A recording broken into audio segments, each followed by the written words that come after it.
Bonjour à tous, bienvenue encore une fois dans cette nouvelle session de AGN avec...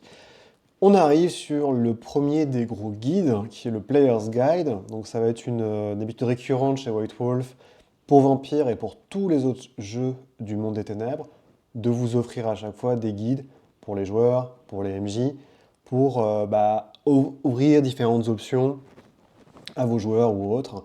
On marquera cette superbe couverture qui, à mon avis, résume parfaitement le monde des ténèbres, et surtout comment moi je jouerai à Vampire. C'est forcément moins sexy que certaines couvertures qu'ils feront ensuite, mais c'est exactement ça, savoir un mec en blouson de cuir vampire qui a la petite larme de sang tatouée sur l'œil droit et pris en flagrant délit d'humanité où quelqu'un pose sa main sur lui pour essayer de le ramener vers la lumière. Et derrière, qu'est-ce que vous avez? Vous avez une Hayabusa en feu, vous avez des flics, vous avez un hélicoptère qui tire sur des gens. Donc je suppose que pendant... et il y a un truc qui crame, hein, forcément une église. Donc grand classique de chez les vampires, pendant qu'il y en a un qui joue RP, tous les autres ils jouent le côté horreur intérieure, les autres sont en train de faire les kékés et foutre la ville à feu et à sang avec des gros flingues, des motos en feu, c'est super. Ah, il y a un mec mort aussi. Bon, on passe sur tout le monde des ténèbres, à savoir le jour qui se lève et derrière, évidemment, tous les bars de striptease et autres tripots visqueux. Donc on est parti pour le Player's Guide qui va nous plonger sur des options pour les joueurs. Donc c'est vraiment le premier moment, comme je dis, ça va être une tradition chez White Wolf pour toutes les éditions, tous les types de jeux qu'ils vont faire. Il y aura toujours des guides du joueur, des guides du MJ, parce qu'il faut faire tourner la caisse. Et les gens aiment bien avoir plein d'options. Donc là, évidemment, on va avoir tous les usuels suspects, hein. On va retrouver tous les gars qui ont fait la première édition, du Mark Reinhagen, du Greenberg, Tim Brook évidemment au dessin avec aussi des guest stars un peu habituels de l'époque, Graham Davis, les frères Bridge, donc John et Bill Bridge. Donc John c'est le dessinateur et Bill Bridge c'est le scénariste qui fera plus tard, qui va pas tarder à faire Loup-garou l'Apocalypse. Il y a, je pense, des pseudonymes parce que j'ai cherché sur internet, mais Rick Strong et Frank Fry, clairement, je les ai jamais trouvés. Aaron Vost, c'est un mec qui est assez important parce que en fait, il va rester chez White Wolf quasiment très longtemps. Il va essentiellement, c'est le type qui va être en charge de tout ce qui est licensing et les deals d'impression. Donc ça paraît pas hyper sexy au premier abord, mais ça va être extrêmement important. Et c'est lui notamment qui va mettre en place, qui va beaucoup aider sur Art House, donc qui va être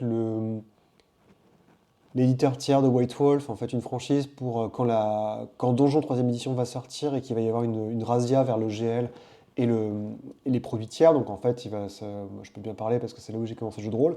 Mais il y a une époque, quand Donjon et Dragon 3 sort, si vous ne connaissez pas Donjon, Wizard va faire un truc qui est très malin. Ils vont dire, je sais plus si c'était Hasbro ou Wizard, ils vont dire, bah écoutez les gars, vous pouvez sortir votre jeu, enfin vous, vous achetez le bouquin de base, mais par contre, vous avez le droit de faire tout ce que vous voulez au niveau règles basées sur du D20, ce qui fait que c'est extrêmement intelligent, ça a permis de mettre en place tout un système de produits tiers qui marchait en D20, donc avec le bouquin de base de Donjons et Dragon, mais avec des changements, et ça a fait des trucs très bien, comme des trucs très nazes, des choses qui ont été un peu reconfigurées au fil du temps. Je pense à l'appel de Cthulhu des Vins, qui était vu à l'époque comme une abomination, qui en fait était pas si mal. Mais c'est vrai que bah, forcément, quand vous commencez à mettre des stats de Donjons et Dragons au lieu du mythe, ça fait un peu bizarre. Et je me rappelle très juste, je me rappellerai toujours le président du club de jeux de rôle où j'étais qui me dit avec le plus grand sérieux que c'est normal que Elminster soit plus puissant que Cthulhu, parce que Cthulhu évolue dans un monde basse fantasy. Donc bref. Passons. Et donc, ce type-là va faire. C'est lui qui va être notamment qui va mettre en place toute la gamme Ravenloft, hein, qui était très bien. Pourtant, je suis pas un grand fan de donjons, mais j'avais le Ravenloft, j'ai beaucoup aimé bah, c'est comme ça que j'ai commencé un peu mon côté donjon. C'est vraiment Ravenloft, troisième édition, qui en fait réutilisait tous les écrivains, tous les dessinateurs de chez White Wolf. Donc en fait, j'étais en terrain connu, quoi, parce que c'était essentiellement les mêmes équipes qu'avant qui faisaient du Ravenloft, hein. Et puis ça collait plutôt bien. Sinon, on connaît l'essentiel des gens est connu, hein, vous allez découvrir. Il y a deux, trois nouveautés, notamment donc, au niveau des artistes. Gail Van Vory, j'ai rien trouvé sur elle. Serimo, à mon avis, c'est pareil. Larry McDougall, par contre, c'est vraiment un mec assez important, qui a un style que j'adore, qui est un peu comme sur Loup-garou, vous verrez, enfin, je vais pas traiter Loup-garou, mais sur Loup-garou, il y a un type dont j'ai plus le nom, qui a un style assez rond, assez fantaisiste, qui va ironiquement faire beaucoup de temps chez chez White Wolf, mais après maintenant, il est passé sur des livres pour enfants. Il y en a beaucoup qui font ça, hein, Diterledi aussi, Tony Diterledi, connu pour Planescape notamment, et pour Changelin, va maintenant être spécialisé sur les livres pour enfants, et c'est ce que va faire Larry McDougall plus tard. Et sinon, bah, l'essentiel des gens, vous les connaissez, ou alors c'est des gens qui ont un peu été à droite à gauche. Au niveau, c'est rigolo aussi, c'est le lancement des mailing lists, en fait, donc les BB boards et les Usenet, qui vont encore exister, avec une série de gens, en fait, qui sont sur la mailing list de Vampire, et qui vont commencer, donc on est en 91, faut pas oublier, et ils vont commencer en fait à filer c'est des joueurs en fait qui vont filer des conseils, etc. Ils sont crédités en tant que contributeurs pour le game design, ce qui est plutôt sympa. Et dernier nom qui est vraiment important, même si on n'y pense pas trop, c'est Wes Harris. Wes Harris, en fait, c'est pas un concepteur de jeu. C'est en fait le type qui va monter, qui va être dans le développement du business chez White Wolf. Donc c'est plutôt un rôle administratif assez important. Il va rester chez White Wolf comme, comme la majorité de ses comparses. En fait, il va rester jusqu'à ce que CCP, donc qui était la boîte de jeux vidéo, rachète, je crois, en 2011, White Wolf, avant de prendre ses clics et ses claques. Et aux dernières nouvelles, lui, il a monté une boîte d'édition de bande dessinée aux États-Unis, notamment qui édite Freak Squill, et pas mal de BD franco-belges, en fait, d'éléments Okama aux États-Unis. Donc ça, c'est rigolo de voir qu'il n'a pas trop changé non plus de. En fait, c'est deux mecs. Je crois que le mec avec qui il a cofondé, c'est un ancien game designer aussi, donc on reste un peu sur le même délire. Et bon, allez, et petite dédicace enfin à Anne Rice, qu'on avait un peu laissé de côté, puisque le grand truc de Mark Reinagen, c'est qu'il voulait pas vraiment dire mais non, je n'ai pas été inspiré, j'ai lu Anne Rice que après avoir fini d'écrire Vampire, enfin bref, passons. Donc on a toujours, ça va disparaître avec la V2, l'espèce de grande préface de Mark Reinagen illustrée par des grandes pages faites par Tim Brooke. Et une petite citation du Dark Knight Returns, donc un de mes comics favoris que j'ai lu des centaines de fois, ça me fait toujours autant marrer, où l'âme de Batman se réveille et il reprend du service. Donc on commence avec du très classique, on remet une couche qui était présente dans le livre de base, sur,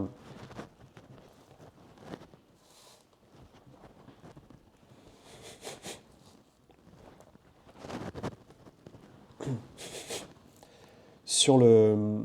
Donc on met une couche de quelque chose qui était présent dans le livre de base, à savoir une introduction façon crash course sur c'est quoi être un vampire, sauf que cette fois c'est du point de vue d'un inquisiteur qui va essayer, enfin, qui va mélanger un petit peu tout, le démonisme, j'en passe et des meilleurs, sur la thèse des vampires. Donc c'est pour donner un petit... On se demande ce que ça fout là en fait, il y a pas vraiment, on n'apprend pas grand-chose de nouveau. Il y a quasiment rien, c'est encore une fois un peu les préconceptions que peut avoir un inquisiteur sur, même qui s'y connaît assez bien, de l'ordre de Léopold, sur les vampires. C'est pas hyper intéressant, et peut-être que ça aurait plus sa place dans un livre qui sortiront plus tard qui s'appelle Hunter's Hunted. Mais bon, passons, il faut un peu introduire le sujet. On arrive enfin sur les options de jeu avec quelque chose qui va faire, enfin qui à mon avis était une grosse erreur, mais bon, il faut ce qu'il faut, qui va être, alors non, j'y vais un peu vite, donc je vais revenir, oublier ce que je viens de dire, donc en fait on va donner des options différentes au cours de la création de personnages, voire avant pour les joueurs, pour pouvoir personnaliser encore plus par rapport au livre de base les options données aux joueurs. Grand classique du jeu de rôle, je vous mets ça dans un bouquin, vous l'achetez, vous êtes content, vous avez plus d'options, et vous continuez à acheter tous ces bouquins qui sont des suppléments. C'est vieux comme Donjons et Dragons, avec les guides des prêtres, les guides des rôdeurs, les machins, c'est un grand classique. Et évidemment, White Wolf n'en est qu'au début, puisque dans la V2, il y aura ce qu'on appelle les splat books. Donc les splats, c'est le...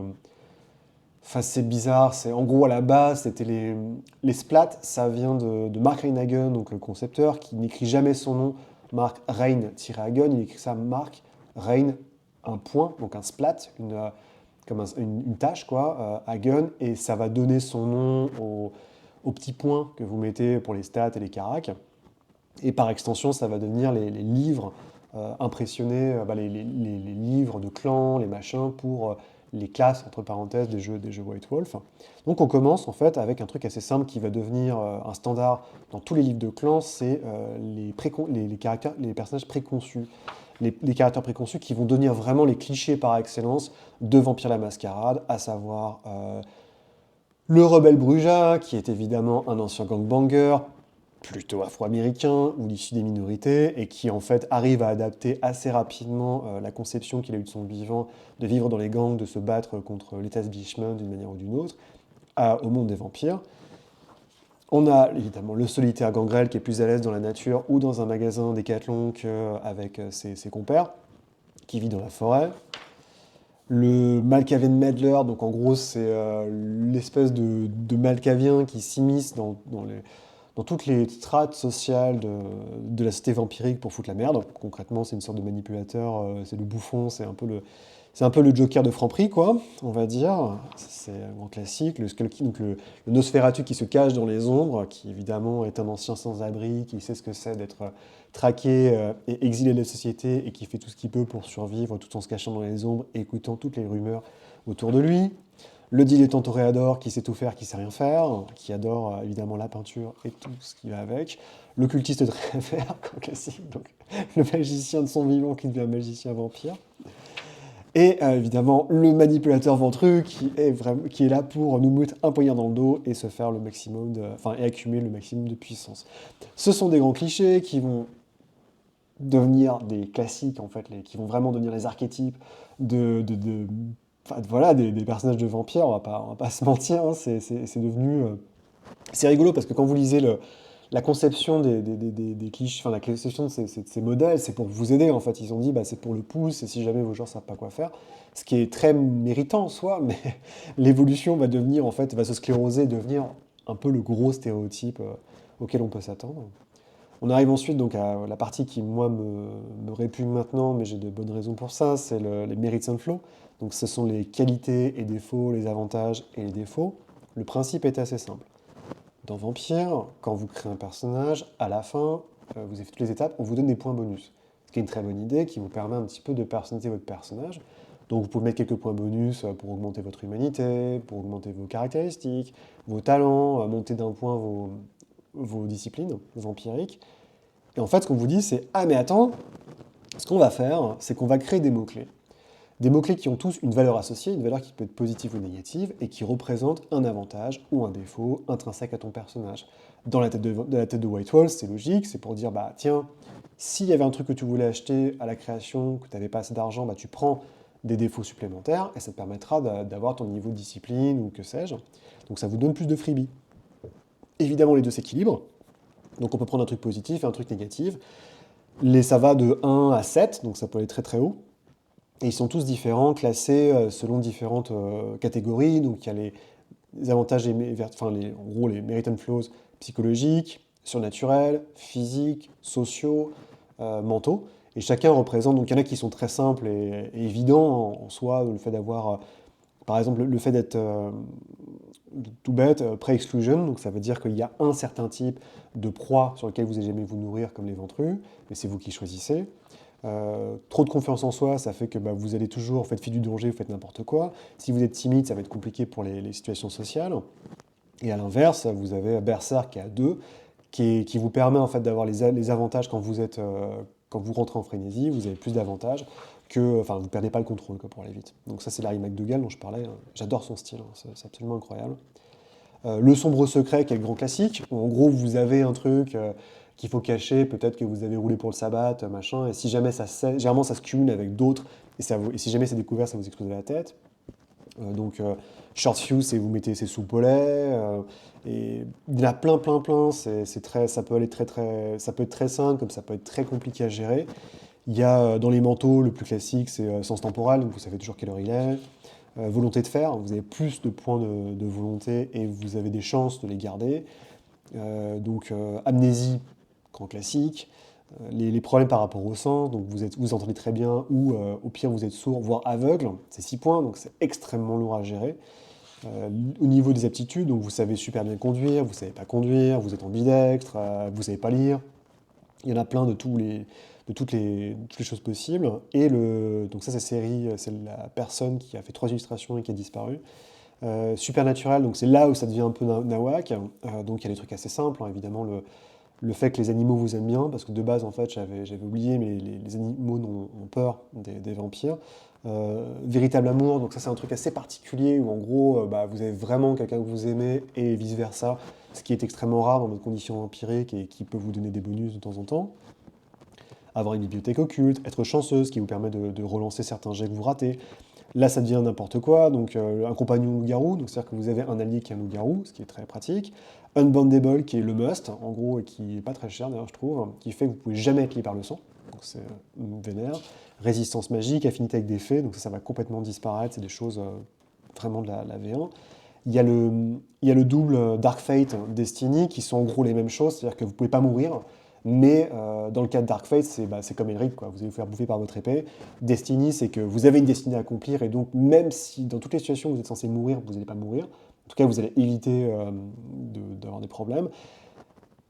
La vraie foi, donc cassette, qui est le gros truc complètement ouf, débile, qui est grosso modo dit que si vous avez 9 ou 10 d'humanité, vous avez la vraie foi, comme les prêtres, comme quelques personnes extraordinaires. Ça deviendra un grand classique de chez White Wolf où plus les scénarios et les suppléments vont avancer, plus il y aura de gens qui auront vraie foi. Donc ça devient, alors que c'est censé être un truc hyper rare. Et dans les trucs plus rigolos, bah, vous pouvez être repoussé par les croix, l'ail, ou avoir l'incapacité de traverser l'eau, donc comme les vampires dans les mythes.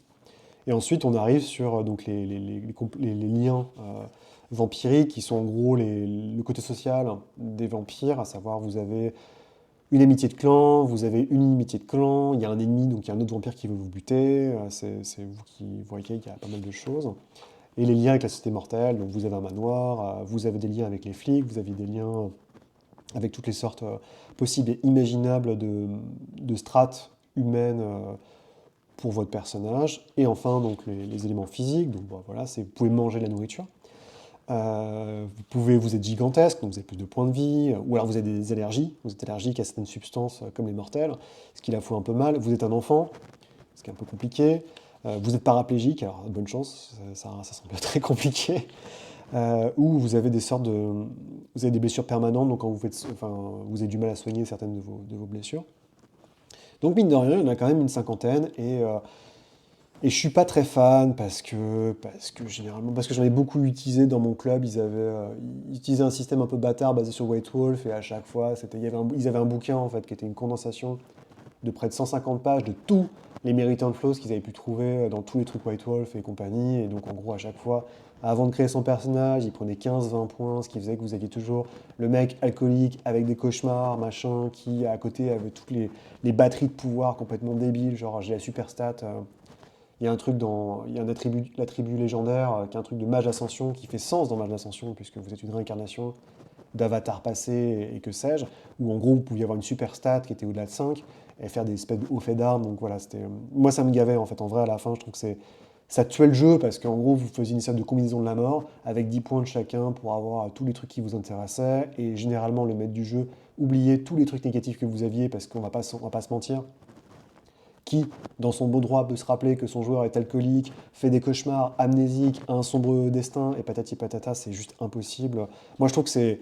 Ou alors, il faut vraiment les limiter à un nombre très très réduit. On vous dit pas plus de 5 points, point barre, et on s'arrête là, mais c'est quand même... Je trouve que c'est super tricky pour le MJ, et en fait, ça encourage des effets de jeu que j'aime pas trop, on va dire. Donc ensuite, on a l'augmentation des capacités secondaires. Donc en gros, c'est que vous avez en plus des compétences qui existent, on vous propose des compétences supplémentaires qui sont de toutes sortes, donc elles coûtent moins cher, mais elles marchent dans beaucoup moins de cas précis. Et là, c'est vraiment la foire annonneuse, c'est quelque chose qui va être utilisé dans quasiment tous les guides du joueur, de mage, de loup-garou, de changelin, de je sais pas quoi. Il y en a 10 000. C'est là où on sent que les gens qui écrivent pour Whitehall commencent à être fatigués, parce que je me dis, je serais à leur place, ça me ferait pas marrer non plus. Il y en a des pages et des pages et des pages à chaque fois, donc ça peut être aussi bien l'intrigue, la diplomatie, la recherche, la séduction, que sais-je. Et là où vous voyez, enfin, par contre, là où vous voyez que le gars est quand même.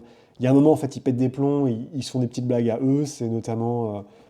Je sais plus, parce qu'à chaque fois, on vous dit les niveaux, donc ça va de 1 à 5, il y a une petite description qui de temps en temps est rigolote. On vous dit qui la possède et les spécialités, parce que vous pouvez mettre en plus des spécialités, donc je rappelle, c'est un mot-clé que vous mettez qui fait que quand vous êtes sur la spécialité, je crois que vous avez un dé supplémentaire, enfin, je sais plus, il y a un truc comme ça. Et des fois, en fait, ouais, On sent qu'ils se fendent la gueule parce que par exemple, il y a un running gag dans celui-là, c'est possédé par les mamans. C'est-à-dire que vous avez possédé, donc par exemple, sentir que quelqu'un vous ment, sentir le mensonge, et on vous dit donc c'est possédé par les gardes du corps, les reporters, les interrogateurs, les bourreaux, les gens qui travaillent dans la sécurité, les détectives et les mamans. Et en plus, et après, il y a par exemple soin. Et soin, c'est possédé par les mamans. Et donc on sent que des fois les gars étaient un peu en train de craquer et commençaient à mettre n'importe quoi juste un peu pour combler le vide, disons, de leur existence au moment où ils devaient écrire des pages et des pages de catégories secondaires. Mais c'est vrai que ça permet un peu de casser un peu de casser un peu de casser tout ça. Ou je sais plus, il y a séduction, la séduction est possédée par des losers. Des trucs comme ça, c'est plutôt. Enfin, c'est pas la séduction, mais genre c'est pick-up artist. Et ils disent enfin, des hommes, je sais plus, enfin, il y a des fois, au moins ils sont plus amusés à écrire ça au milieu de cette espèce de marée de textes qui est, on va pas se mentir, assez imbitable quand même. C'est rigolo, l'art de, comment dire, gérer des faucons, c'est possédé par des très très vieux vampires. Faire l'équitation, c'est pareil, il y a plein de. Mais comme vous voyez, il y en a des pages et des pages et des pages et des pages. C'est assez lourd et poussif et vraiment, je vois pas enfin, l'intérêt là-dedans, hormis proposer des options aux joueurs pour qu'ils achètent le bouquin pour après faire un peu leur popote. Mais ça, c'est vraiment quelque chose qui va rester très très très longtemps enfin, dans Vampire, mais aussi dans tous les bouquins du Monde des Ténèbres, qui à mon avis n'est pas une bonne idée. On remarquera aussi qu'il y a un peu le côté première édition, où vous pouvez avoir des connaissances sur les autres créatures surnaturelles. Et là, c'est rigolo parce qu'on peut voir un petit peu ce qu'il y a, donc notamment les fées, qui est déjà un peu comblé avec les cours Silly, Unsilly, les différents royaumes féeriques, donc Kaelum, Baratum, Tartarus. C'est assez marrant. Il y a pareil pour les loups-garous, pour les mages. Et là, on voit en fait que au niveau des mages, il y a déjà des petites idées parce que l'ordre d'Hermès est présent, les traditions mystiques ont été étudiées.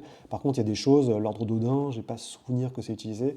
La Kabbale, généralement, c'est pas sous un coup de magie, mais c'est plus pour les sorciers, ils font la distinction plus tard. En gros, c'est une magie, mais sympathique, on va dire. Il y a pas mal de choses, les esprits aussi, avec les bons esprits, les mauvais esprits, les hantements, donc évidemment, on est qu'au début de la gamme, donc il n'y a pas du tout la logique qui va être imposée par Wraith plus tard. On vous remet une paire d'archétypes dedans. On marquera une grande classe autiste qui est présente dans les archétypes de personnalité. Et qu'il y en a vraiment un paquet. Et on arrive sur, évidemment, les disciplines niveau 6 à 10. Et là, on va rigoler.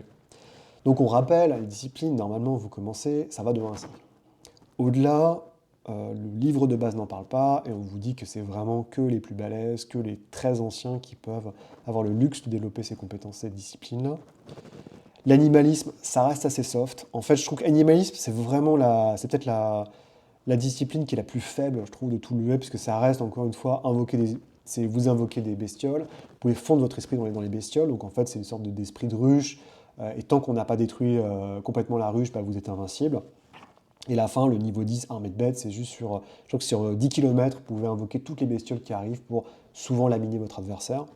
Au specs, donc vous pouvez communiquer télépathiquement avec les autres, vous pouvez faire des attaques mentales, vous devenez un psyker, comme dans Warhammer. Vous avez carrément à la fin la possibilité d'avoir comme dans Dead Zone, vous voyez le futur, donc vous savez ce qui va se passer. Et le niveau 10, c'est vous pouvez quasiment savoir toutes les. En fait, c'est un peu comme Cérébro du professeur Xavier. Vous pouvez savoir exactement tout ce qui va se passer, le pouls de la cité, en fait, toutes les émotions des humains autour de vous. Ça s'appelle le pouls de la canaille.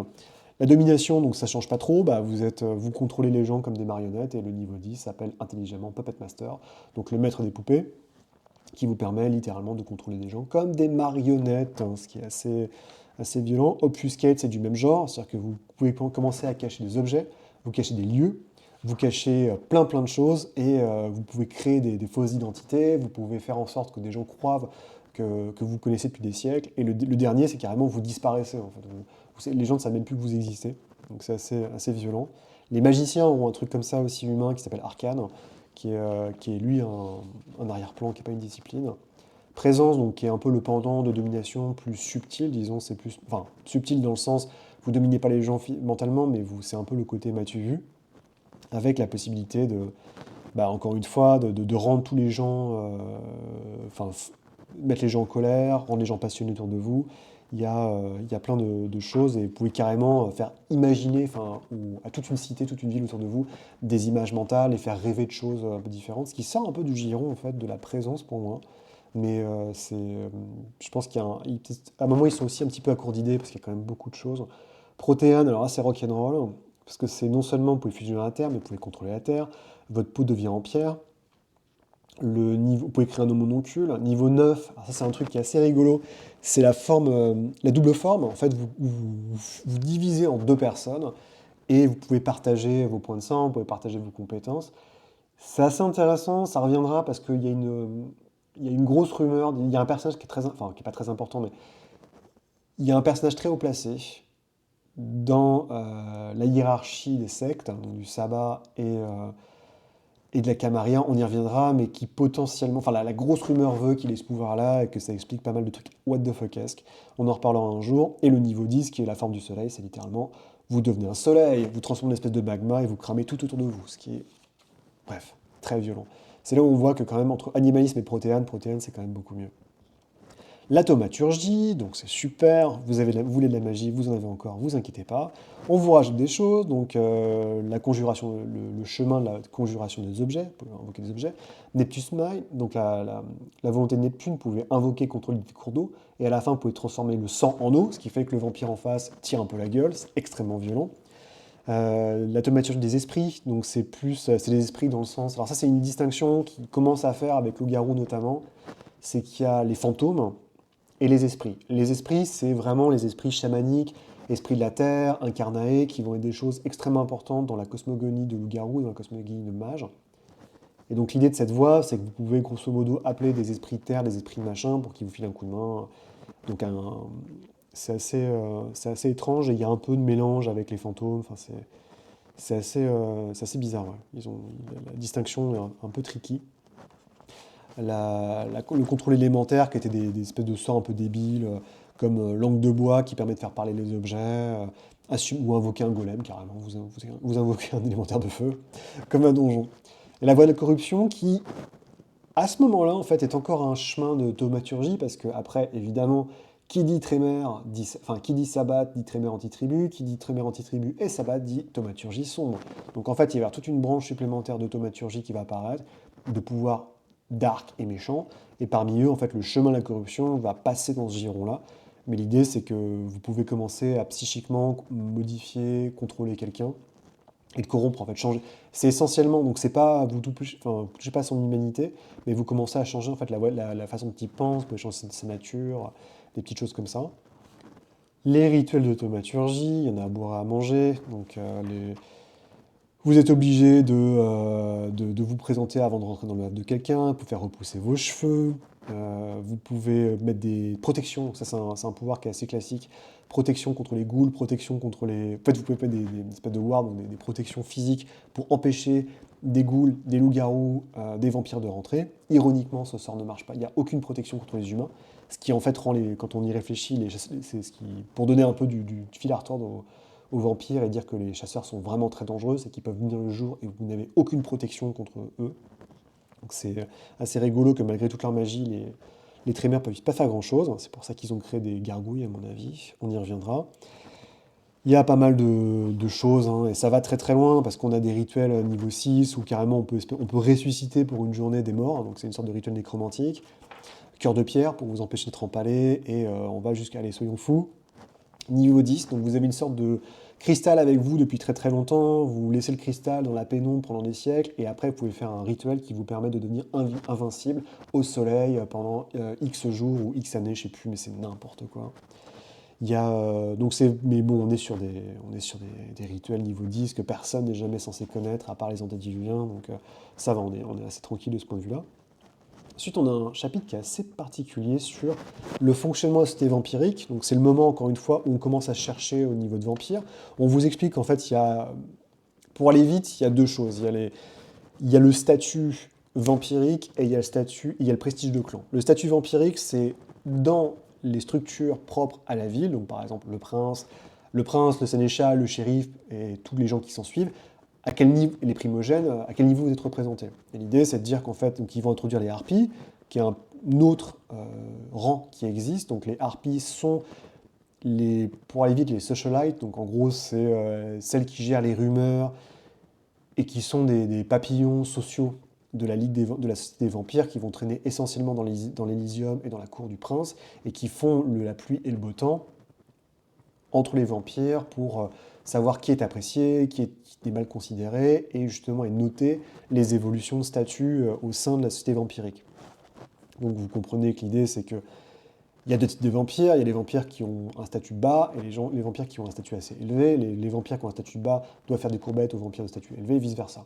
Généralement, mais pas tout le temps, le statut va de pair avec le rôle que vous avez dans la ville. Donc il est évident que le prince a souvent un statut haut, c'est très très rare. Les primogènes, c'est pareil. Par contre, il n'est pas dit que même des vampires qui sont là depuis très très longtemps dans la ville aient un statut extrêmement élevé. Souvent, les Nosferatus sont assez mal considérés. Ça va de fait. Et l'idée, c'est que si vous ne respectez pas les statuts, vous pouvez vous faire ostraciser ou exiler, ce qui est encore pire en fait. C'est-à-dire que c'est pas une chasse au sang, mais ça en a quand même un petit peu le goût. Le prestige de clan, c'est différent, donc c'est l'accumulation de prestige, enfin d'appréciation que les gens de votre clan vont avoir avec vous, donc qui n'est pas lié à la ville en fait, qui est simplement lié à votre clan. Donc c'est là où on est toujours un petit peu sur le gros problème, enfin ça c'est un problème récurrent dans Vampire que heureusement Requiem, donc l'espèce de nouveau monde des ténèbres, va un peu résoudre, c'est-à-dire qu'il y a un gros problème avec le statut de clan. C'est-à-dire que je m'explique. Le clan, c'est quoi? Est-ce que c'est une organisation sociale? Est-ce que c'est juste une classe à la donjon qui vous permet d'avoir les pouvoirs que vous voulez? Est-ce que c'est juste la lignée qui influe grosso modo votre manipulation, par qui vous manipule? Donc grosso modo, c'est vous êtes l'enfant de quelqu'un, qui est l'enfant de quelqu'un, qui est l'enfant de quelqu'un, qui est en fait le Mathusalem, qui manipule tout le monde. C'est très bizarre, parce que des fois on vous dit, bon en fait les clans c'est très important, alors que des fois on vous dit, bah finalement c'est pas très important, c'est pas comme... on est toujours partagé entre l'idée de se dire, bon, à part les Nosferatu, est-ce que tous les gens d'un même clan ont un détecteur pour savoir que le mec en face, c'est exactement un mec de leur clan? Est-ce que c'est parce que c'est des conventions sociales? Est-ce que c'est parce qu'ils ont justement un contrôle Enfin, ils ont chacun une lignée et que cette lignée prouve qui ils sont? C'est vraiment très compliqué, je trouve, et c'est pas un point qui a toujours été très très bien géré, puisque selon les auteurs, selon les éditions, ça change un petit peu. Et moi, je suis toujours parti du principe que justement le clan était pas censé, enfin le clan avait moins d'importance, à part les Nosferatu évidemment, et alors, on peut dire les Ventrus. Mais le clan, en fait, il n'a pas tellement d'importance en soi. C'est plus justement les structures sociales qui sont appliquées. Donc le fait qu'évidemment les Nosferatu, bon, déjà ils ont tous une sale gueule, ils vivent dans les égouts, et donc en fait ils sont obligés de serrer les coudes. Que les Trémères, à l'inverse, sont une espèce de pyramide de Ponzi, où en gros les vieux dirigent les jeunes pour qu'ils aillent à l'abattage, et tout est hyper cadré. Mais je vois pas, enfin pour moi, je sais pas, je dis n'importe quoi, mais que ce soit les toréadors, que ce soit la majorité des clans, en fait, n'a pas vraiment de symbolique ou de logique, en fait, qui devrait être inscrit comme une étiquette sur eux, quoi. Et c'est un peu Et c'est vraiment pour moi, c'est un nœud gordien, en fait. C'est une grosse, grosse difficulté de mettre les choses sur la table, de donner un cap que les concepteurs de chez Whitesoft n'ont jamais réussi à faire. Et la preuve en est encore, on a encore des clans où on vous dit qu'il y a un prestige à l'intérieur du clan. Donc c'est quoi? C'est que le clan, grosso modo, a une sorte de détecteur. Et ils peuvent savoir illico qui est le meilleur de leur clan. Ils ont une carte de clan, enfin avec des points, je sais pas. C'est un peu risible, quoi. Surtout qu'en plus, on joue pas souvent à l'échelle du clan, on joue à l'échelle d'une ville. Donc ce qui prime, c'est la ville, c'est pas tellement les clans, quoi. C'est les coteries qui sont intéressantes. Mais les coteries sont pas forcément liées uniquement à un clan. C'est la coterie des primogènes, la coterie des anarques. Donc on commence à arriver sur des problèmes qui ne seront jamais résolus et qui en fait apparaissent parce qu'il y a besoin d'épanouir le gameplay, parce qu'il y a besoin en fait de combler les trous qui n'ont pas été remplis dans les bouquins de base, mais ça va très vite, à mon avis, étouffer un peu comme du lierre, ça va un peu étouffer les très très bonnes idées qu'il y a dans le jeu. Donc bref, on vous explique en gros comment est-ce que les clans sont structurés, comment est-ce qu'on peut gagner du pouvoir à l'intérieur du clan et du prestige, et ce qu'il ne faut pas faire avec des rumeurs. Vous l'avez deviné, c'est très simple. Chez les Nosferatu, c'est le fait d'accumuler des rumeurs et des on-dit, l'information qui vous rend fort. Chez les Ventrus, c'est accumuler de la puissance et de l'influence, mais le faire avec style. Chez les Trémères, c'est du pouvoir, c'est du pouvoir mystique. Chez les Toréadors, c'est en faisant un très beau tableau. Voilà, c'est pas ça va pas très loin, vraiment. C'est pas non plus, ça sera mieux foutu ça c'est l'un des seuls gros avantages pour moi des clans de book, c'est que ça sera beaucoup mieux foutu dans les livres de clan, avec, on va poser, on vous donne l'historique du clan, on vous explique un petit peu comment ça marche. Et ça marche. Là, c'est vraiment, ils avaient besoin de faire un chapitre dessus, donc ils y vont. Une très jolie illustration avec une petite croix gammée sur le front. Et il n'y a pas de... Bon, évidemment, les Malkaviens, on vous dit, bah, il n'y a pas vraiment de... On ne sait pas comment ça marche, parce que c'est des Malkaviens. Et ensuite, on arrive sur un système que moi j'aime beaucoup, qui est le principe des faveurs. Donc, en gros, les vampires sont des prédateurs sociaux qui doivent vivre ensemble, ils n'ont pas le choix. C'est comme ça parce qu'ils doivent se partager un territoire, chacun a son domaine, que les nuits sont très très longues et qu'ils n'ont pas envie d'être tout seuls pour péter un plomb avec la bête. Donc, qu'ils le veuillent ou non, il faut qu'ils collaborent en société. Donc, l'un des moyens qu'ils ont trouvé en fait pour un peu tempérer leurs ardeurs et se contrôler, c'est une sorte de système de faveurs, comme dans le système féodal pour aller vite, ou dans les sociétés basées sur les codes d'honneur. Vous avez la possibilité, si vous filez un coup de main à un vampire, un coup de main extrême plus ou moins important, vous accumulez une faveur envers ce vampire. Le problème, c'est que cette faveur, tant que vous l'avez, en fait, enfin, tant que au niveau des statuts vampiriques, le fait que si moi je vous donne une faveur, mon statut sera toujours plus élevé que celui qui a ma faveur. Parce qu'en gros, ça veut dire que j'ai dans ma, comment dire, dans ma grande gentillesse, grosso modo, dans mon immense générosité, j'ai accepté que ce vampire est quelqu'un d'important et qu'il a fait quelque chose, il m'a rendu un service immense. Donc je lui donne une faveur qui doit, et ça me prouve que je suis vraiment un mec très classieux. À l'inverse, celui qui reçoit la faveur se dit chic, j'ai une faveur, c'est génial. Sauf qu'en fait, c'est un poison, puisque la faveur, en fait, tant que vous l'avez, tous les vampires savent que vous avez une faveur, vous possédez la faveur envers, enfin qu'un vampire a une faveur envers vous à rendre. Et donc cette faveur est empoisonnée parce qu'en gros, tout le monde considère que vous êtes une sorte de parvenu, que vous êtes un maître chanteur, et donc, en gros, c'est un cadeau toxique donc il faut que vous vous débarrassiez d'une manière ou d'une autre le plus rapidement possible pour récupérer votre statut et pour prouver que justement, dans votre grande magnitude, vous dites c'est bon, là, personne ne me doit de faveur, tout est bon, je suis uniquement là par ma propre puissance, ma propre intelligence et le fait que je sois un super vampire. Donc c'est vraiment un truc très très rigolo, qui est tout bête, hein, quand on y pense, c'est con comme la lune, mais à chaque fois justement c'est comment on fait, est-ce que bah, du coup c'est intéressant d'avoir justement ce cadeau, mais comment est-ce que je fais pour m'en débarrasser vite? Est-ce que j'accepte de dire bon bah tant pis, je prends pas de cadeau, la faveur est gratuite, ou alors est-ce que je fais chanter le mec justement en disant bah je demande pas de faveur, mais t'inquiète pas qu'un jour je reviendrai, enfin je dis rien devant les harpies, mais peut-être qu'un jour je reviendrai pour te mordre les fesses. Il y a plein de choses en fait où c'est assez tricky, où justement on peut demander un cadeau qui est inférieur à ce qui est demandé, mais justement ça fout l'autre mec dans la merde. Donc c'est un peu le principe du don et du contre-don dans certaines sociétés et dans certaines études, comment dire, dans certaines études de Lévi-Strauss et compagnie, c'est vraiment très très chouette. Et je pense que ça c'est vraiment, par rapport au système, des statuts de clan, des machins, ça c'est tout con, tout le monde peut le comprendre. Et ça peut aller très très loin, ça peut faire plein d'idées pour le scénar, c'est vraiment malin. Et on arrive au gros morceau, les nouveaux clans. Donc ça y est, on est dans le guide du joueur. On n'a pas un, on n'a pas deux, on n'a pas trois, mais on a 4 nouveaux clans qui sont ajoutés, qui sont les clans qu'on appellera classiquement les clans indépendants, qui sont des clans hors Camarilla. Le premier, ce sont les Assamites. Les Assamites sont les héritiers des assassins, donc Achachine, sur la montagne, Al-Mualim, tout ça, tout ça. Donc en gros, le principe, c'est que ce sont des... Ils vivent, donc c'est très particulier. C'est des assassins que n'importe quel vampire peut payer avec du sang d'une certaine génération, donc d'une certaine puissance, pour tuer un autre vampire. Une fois que le tribut est fait, que le paiement a été fait, l'Assamite va chercher par tous les moyens à assassiner la cible. S'il échoue, donc grosso modo, s'il est tué, ou s'il arrive d'une manière ou d'une autre en fait, à se faire...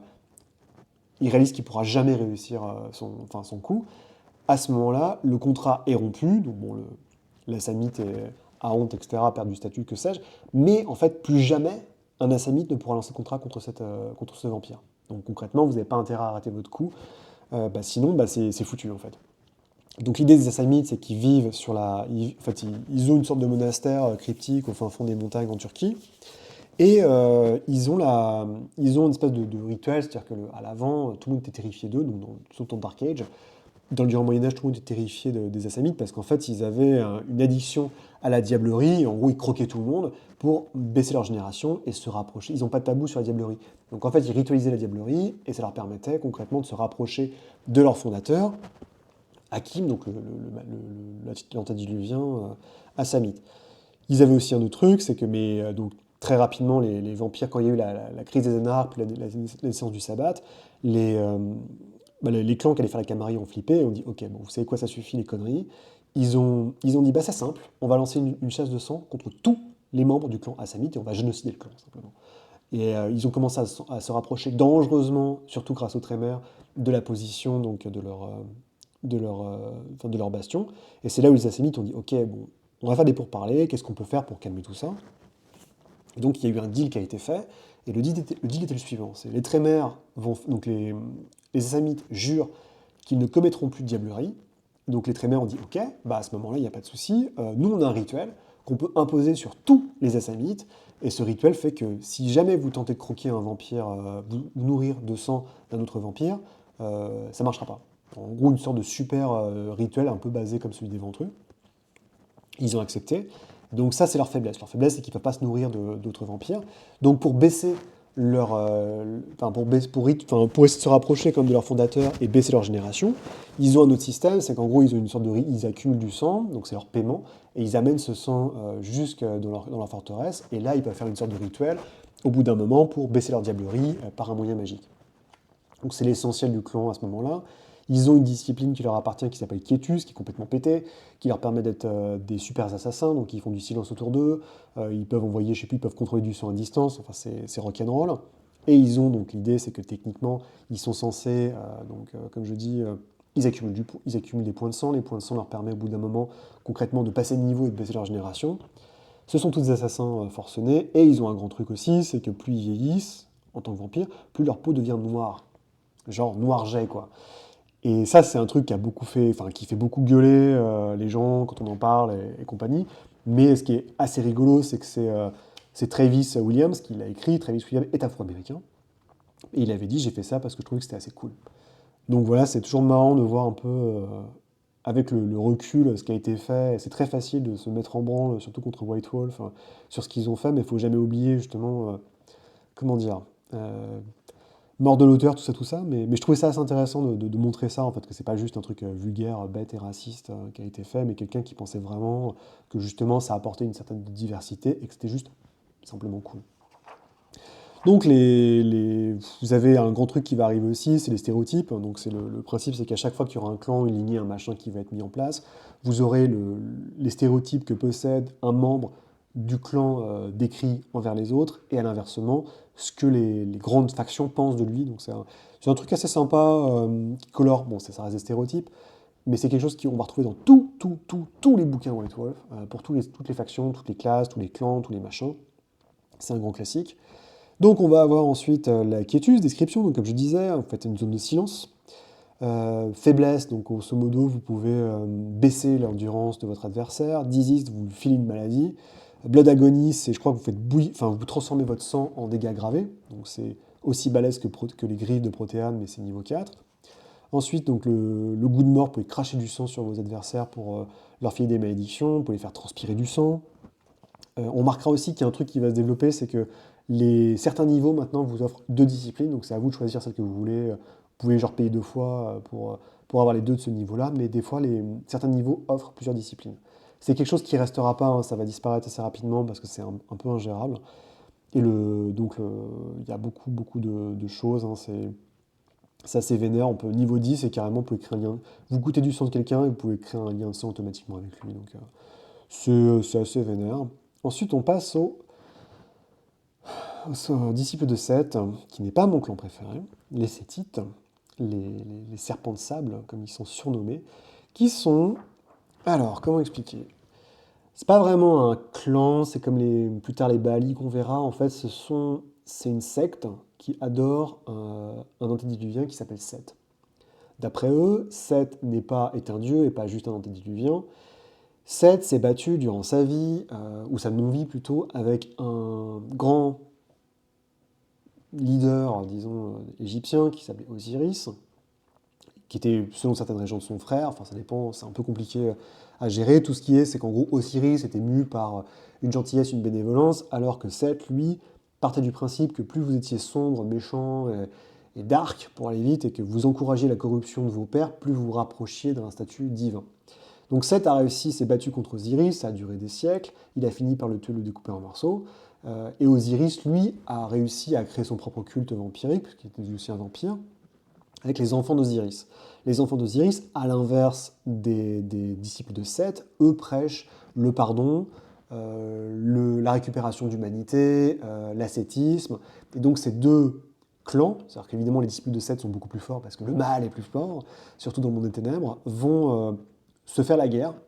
Et c'est un thème qui est assez important parce qu'il va être au cœur d'un des grands domaines, disons, du monde des ténèbres en général, qui va être l'Égypte, l'Égypte ancienne, qui est un thème extrêmement fort et puissant, avec notamment Momie, que je n'ai pas traité, mais qui existe dès la première édition, où en gros, Isis, qui était une mage, femme d'Osiris, va créer un rituel. Le rituel va lui permettre de ressusciter non-stop des fantômes.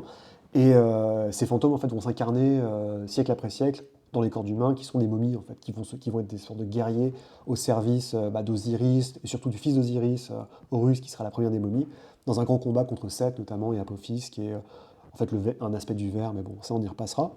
Bref, nos amis les Sétites sont des vampires qui sont soit créés par d'autres Sétites, soit qui changent de clan en fait pour rejoindre les Sétites, qui sont complètement corrompus. Leur but, c'est d'épandre la corruption à travers le monde. C'est aussi un petit peu une parodie de la scientologie et de toutes les sectes qu'on peut imaginer. Il y a souvent en fait cet aspect aussi dans Vampire qui est très présent, je ne sais pas si vous avez vu, c'est que souvent les clans, donc Nosferatu c'est évident, c'est inspiré par le film de Nosferatu de Murnau, que ce soit Gangrel par exemple, Gangrel et Ventrus sont très inspirés par des aspects de Dracula dans Bram Stoker. Mais il y a des trucs, en fait, des inspirations qui sont assez criantes, et pour moi, c'est évident que le type de set, c'est très très inspiré par Tulsa Doom, enfin, comment dire, bah, en fait, je vais y arriver, ça y est, j'ai un trou, c'est un peu triste, mais James Earl Jones, dans le film Conan le Barbare, où toute espèce de la stygie, le serpent, la corruption, la chair qui est plus fort que l'acier.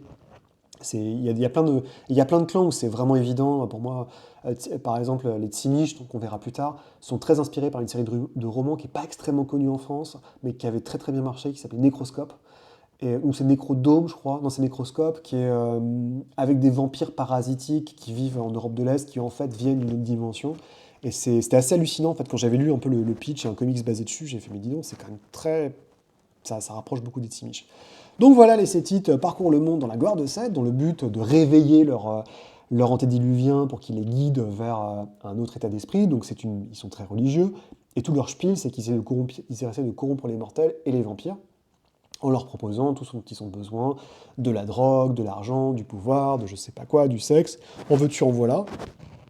Ils sont répartis partout, évidemment, il y a des adorations de religion, donc en Égypte, ils sont très puissants, mais aussi dans les Caraïbes, où il y a plein plein de petits clans et de plus ou moins de lignées qui ont été générées avec leur arrivée, on en reparlera plus tard. Mais l'essentiel, c'est que personne ne leur fait confiance, évidemment, mais ils arrivent toujours à s'immiscer dans toutes les villes, dans toutes les cités, auprès des cours des princes. Même dans le sabbat, en fait, il y a une sorte de... On en reparlera, mais il y a une sorte de lignée issue des Sétites qui est présente. Donc, ils ont aussi un pouvoir spécial qui s'appelle Serpentis, qui leur permet, on va voir, mais d'avoir des yeux de serpent, de retirer... Ils ont un pouvoir qui est le cœur des ténèbres, qui leur permet d'arracher leur cœur pour ne plus se faire empaler, le mettre un peu à distance comme un phylactère de liche. C'est un peu un gros morceau dont je suis pas trop fan. Leur faiblesse, évidemment, qu'ils prennent beaucoup plus de dégâts face à la lumière que les autres, parce que ce sont des créatures d'ombre. Je ne suis pas un grand fan de ces titres, je l'avoue, j'ai toujours trouvé que le truc était un peu bidon. Puis le fait d'avoir un clan de corrupteurs au milieu des vampires qui sont tous, qu'on voit venir à 10 km, on se dit ok, c'est bon, il y a un Sétite. Enfin, et puis c'est pas subtil, c'est pas comme je sais pas, par exemple, je trouve que les Néfandis dans MASH sont beaucoup plus malins, en fait, parce qu'il y a l'idée qu'ils vont se faire passer pour ton meilleur ami, que tu ne sais pas qui ils sont tant qu'ils ne sont pas révélés, alors que là, ils ont quasiment pignon sur rue, je veux dire, ils ont tous des temples pyramides, je sais pas où, enfin, j'ai jamais été un grand, grand fan, hein, je vais pas mentir. Donc, ils ont des pouvoirs liés fortement à Seth. Donc comme je disais, ils portent des yeux de serpent, ils peuvent avoir une langue de serpent, ils peuvent s'arracher le cœur, ils peuvent se transformer en serpent géant, comme Tulsadum. Et évidemment, ils peuvent infliger des formes de corruption aux gens, leur faire perdre de l'humanité, ce qui est assez violent. Et leur pouvoir suprême, c'est la marque de la damnation, qui est un peu sensible, qui est un peu semblable à la marque à Cain sur le front, et qui vous rend en fait, dès que les gens vous voient, ils ont envie de vous tuer. Donc il y avait un film comme ça qui s'appelait Vincent doit mourir, qui était plutôt pas mal, qui est sorti il y a 2 ans. On arrive ensuite aux Giovanni, troisième et quatrième clans. Les Giovanni ne sont pas encore décrits exactement sur... Les conditions de leur création sont assez floues, mais on vous explique que c'est une lignée de marchands vénitiens, de nécromanciens vénitiens qui ont été transformés en fait par un antédiluvien dont on taira le nom, qui n'est pas expliqué ici, et que les Giovanni ont réussi à prendre le contrôle sur le clan principal jusqu'à bouffer leur antédiluvien.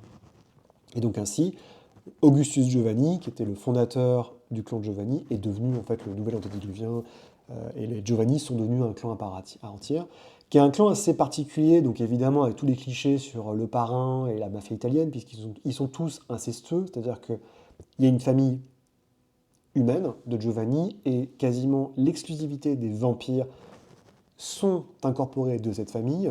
Ils ont tous des liens, donc il y a des espèces de jeux de pouvoir, chacun s'entretue, parce qu'à chaque génération, il n'y en a qu'un seul ou deux qui devient vampire et qui reçoit le baiser noir.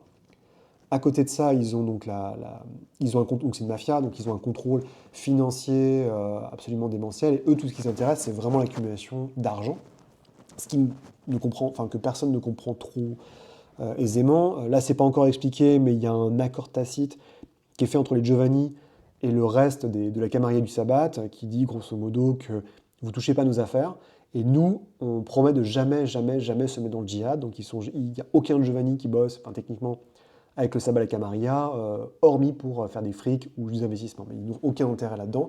Donc ils sont complètement neutres en fait dans ce djihad-là. Évidemment, ils ont un objectif secret super trop dark, mais ça c'est pour plus tard. On se le garde sous le coude pour plus tard, notamment avec la série Les Giovanni Chronicles, dont j'aurai l'occasion de vous reparler dans la seconde édition.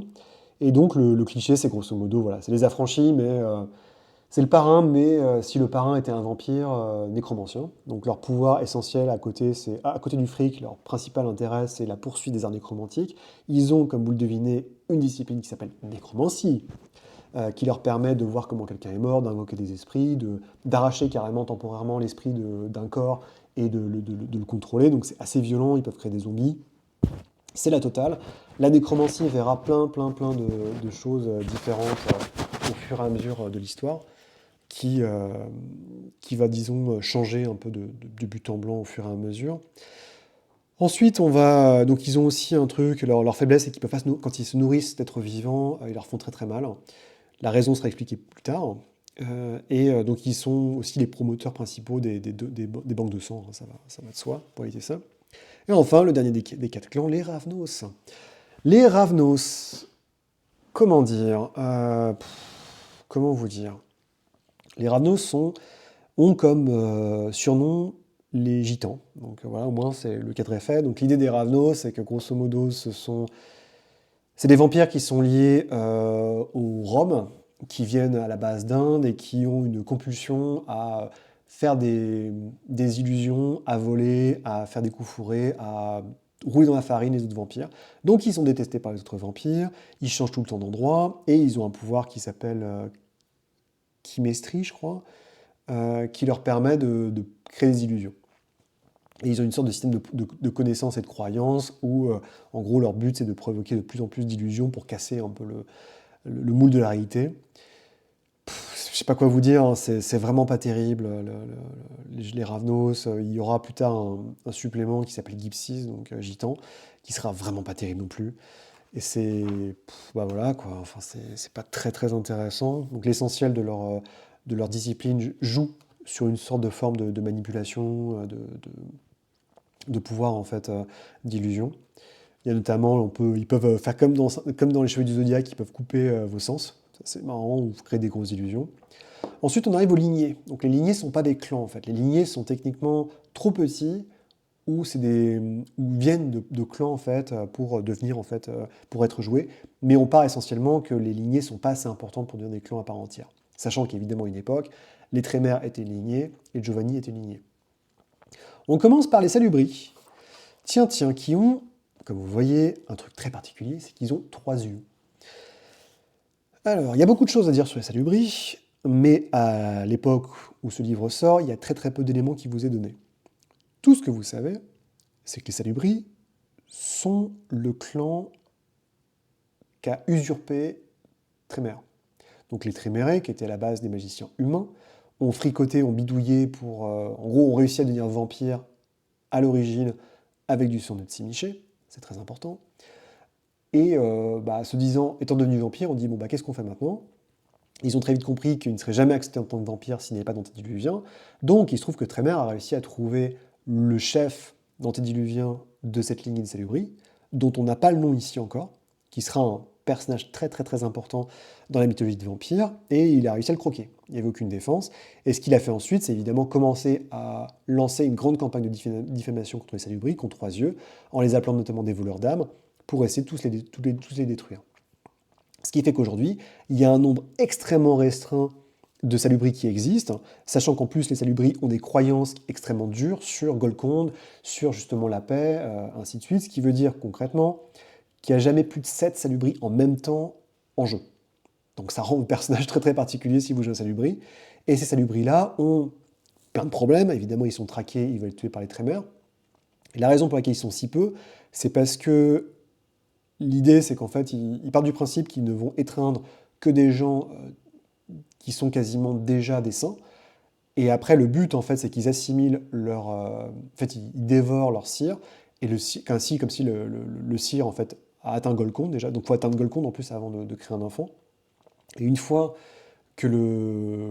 après, ça devient la quête, en fait, de l'enfant, de devenir à nouveau de trouver Golconde, puis après de se faire bouffer par quelqu'un, et le cycle continue comme ça, pour ensuite, quelque part, honorer la présence, enfin, la création du fondateur, et survivre d'une manière ou d'une autre. Donc ça va changer, il y aura plein de choses qui vont changer, mais là c'est vraiment très très bizarre, c'est des créatures très particulières qui en fait sont des occurrences quasi nulles, hein, parce que je vous rappelle qu'il n'y en a que 7 dans le monde entier, ça fait quand même pas beaucoup. Ils ont donc évidemment la faiblesse que je viens de vous donner, qui est déjà très compliquée au niveau de la création, donc vous avez une génération qui doit être extrêmement basse, et en plus, ils ne peuvent pas prendre du sang sur une personne si la personne n'est pas d'accord pour se faire saigner. Donc c'est assez compliqué, il faut qu'ils recherchent Golconde, donc c'est vraiment difficile. Enfin, je ne sais même pas comment on peut jouer ça, en fait, pour être parfaitement honnête.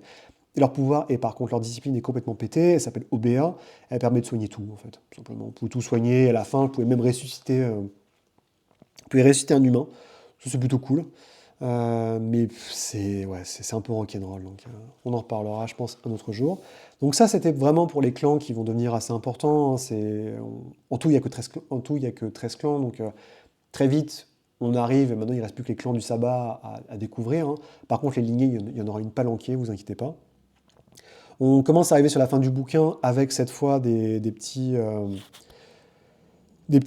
essais, en fait, qui sont exactement les mêmes qu'il y avait dans un des autres bouquins sur comment jouer à vampire, comment incarner un personnage, comment utiliser les traits de votre personnage, essayer de visualiser ce qui se passe autour de vous. C'est pas transcendant, en fait, les articles sont assez courts et n'offrent finalement que très peu d'informations, puisqu'à chaque fois, c'est vraiment des choses hyper simples.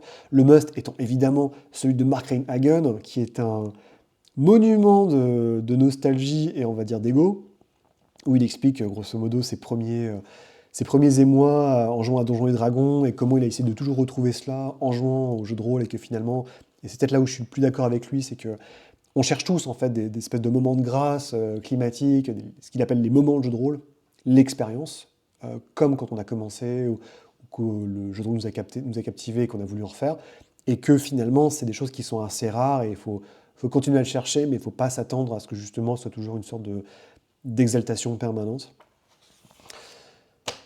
Et on arrive à l'équipement. Heureusement, pour ce chapitre qui est vraiment soporifique, on a une illustration originale Team Brastis que j'avais jamais vue avant, qui est assez géniale. Où c'est du flingue, quoi. Et j'aime beaucoup la citation, c'est quand les choses tournent mal, hein, enfin, quand les choses deviennent dures, les durs vont faire du shopping. Et donc quand les durs vont faire du shopping, ils vont chercher des flingues. Donc vous avez des palanquets, des listes de flingues. Et ça, il y a beaucoup, beaucoup de jeux qui font. Et là, ça, même Delta Green, hein, c'est soporifique. Vous avez une très belle illustration qui illustre parfaitement comment les Nosferatu gèrent les embrouilles, avec des mecs qui ont un Nosferatu de 2 mètres de haut avec un Desert Eagle et je sais pas quoi en face, et des commandos qui descendent pour leur dégommer la gueule. Encore plus de flingues. Encore plus de flingues. C'est vraiment ça l'expérience du compteur, hein, l'art du compteur. Les armes de mêlée, donc il y a un peu de tout, hein, très belle illustration de Larry McDougall, hein, quand même. J'aime beaucoup, moi, c'est vrai que c'est un peu féerique, fantastique, mais je trouve que c'est plutôt cool d'avoir un style complètement différent. À chaque fois, oui, les armes qu'on vous propose ont des capacités, des manœuvres spéciales. Si vous trouvez que le combat n'est pas encore assez long et soporifique, il y a les armes de lancer, les katanas, les shurikens, l'archerie, les grenades, tant qu'on faire, les armes lourdes, les mortiers, si jamais vous avez besoin. Les véhicules à roues, ça, on rentre un peu dans le domaine. C'est un peu aussi hérité de Cthulhu, où il y avait des listes et des listes comme ça de palanquiers d'objets. Ouais, on va passer. Plus rigolo, les ghouls animales, avec un magnifique chihuahua ghoul. Donc on propose les chiens, les chats ghouls. On vous propose aussi des oiseaux ghouls, mais des trucs plus rigolos comme des fourmis ghouls ou des araignées ghouls. Alors là, on rigole, hein, mais un jour, on ne rigolera plus, parce que dans un des Giovanni Chronicle, on a le droit à des abeilles ghouls. Donc, vous ferez moins non, des frelons ghouls, pardon, excusez-moi. Et là, on a un mec qui vit tranquillement un vampire dans son antre, et derrière lui, il a son chat qui est en train de boire son godet de sang. Très sympa. L'informatique, des règles supplémentaires sur l'informatique, et les effets ça c'est plus marrant, c'est les effets des poisons et des différentes drogues que vous pouvez ingérer, et ce que ça fait sur votre personnage, hein, tout bêtement. Sachant que théoriquement, oui, les vampires ne peuvent pas tomber malades, etc. Mais quand ils boivent du sang de quelqu'un qui est bourré, ça leur simule un peu les effets. Il y a plein de choses comme ça, assez brutales d'ailleurs. Et on finit par la description de différents lieux. Où est-ce qu'en fait les différents havres qui peuvent exister selon les clans. Donc les gangrels, ils s'en foutent, ils sont dehors et puis ils se font dans la terre. Les ventrus, ils ont un espèce de grand manoir. Le Brouja, il a une caravane, il a un RV. Et c'est plutôt pas mal foutu parce qu'en fait c'est à chaque fois juste un petit paragraphe, mais ça explique bien en fait le feeling, à quoi ça ressemble. C'est plutôt utile dans une marée d'objets comme pas possible. Et enfin on a un dernier essai encore un peu poussif qui est une sorte de guide à l'usage des nouveaux vampires en disant voilà, fais attention à ça, laisse de côté les gens avec qui tu as vécu, trouve-toi un havre bien planqué, nourris-toi, fais attention à ne pas te faire repérer, ne pas enfreindre la mascarade, fais attention aux chasseurs. C'est quand même c'est la deuxième fois qu'on voit ça dans le bouquin, c'est genre la quatrième ou cinquième fois qu'on voit ça dans toute la première édition, ça devient un peu poussif et ça n'apporte pas vraiment grand-chose. Et on a quand même fini. Donc c'était un gros bouquin, un bouquin de 15 $, mais qui fait quand même quasiment 180 pages, ce qui n'est pas rien. Donc voilà, on est vraiment sur le début de Vampire la Mascarade, dans tout ce qu'il y a de plus, comment dire, plus vampiresque la Mascarade, puisque c'est vraiment le bouquin avec les options, les clans, les pouvoirs, les choses qui, en fait, vont peu à peu, pour moi, manger le jeu, simplement. C'est-à-dire que là, je vais dire ça va, parce que c'est juste un bouquin de 50 pages dont vous pouvez faire fi, mais très rapidement, surtout en deuxième édition, les valves vont être ouvertes et chaque supplément, chaque bouquin va vous rajouter des clans, des lignées, des pouvoirs, des sous-pouvoirs, des antitribus, des je sais pas quoi, et ça va devenir très vite imbitable. Et ça va pour moi tuer le jeu, parce qu'en fait, l'intérêt du jeu qui était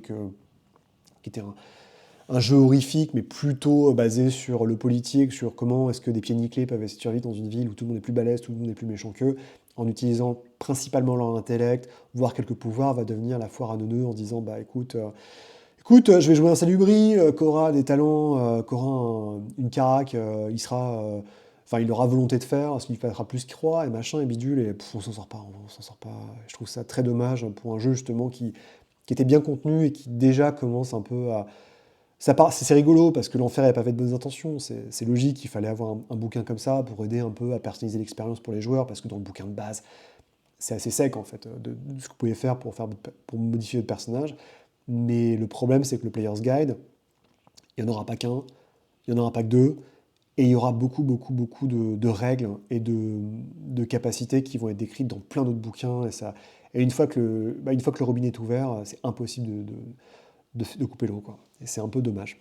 Donc voilà, en tout cas, c'était le Player's Guide. J'espère que ça vous a plu. Ça a été plus long que prévu et je crois que j'ai eu des petits soucis de son. Donc je m'excuse par avance. Et puis je vous souhaite une très belle journée et à très bientôt. Allez, salut!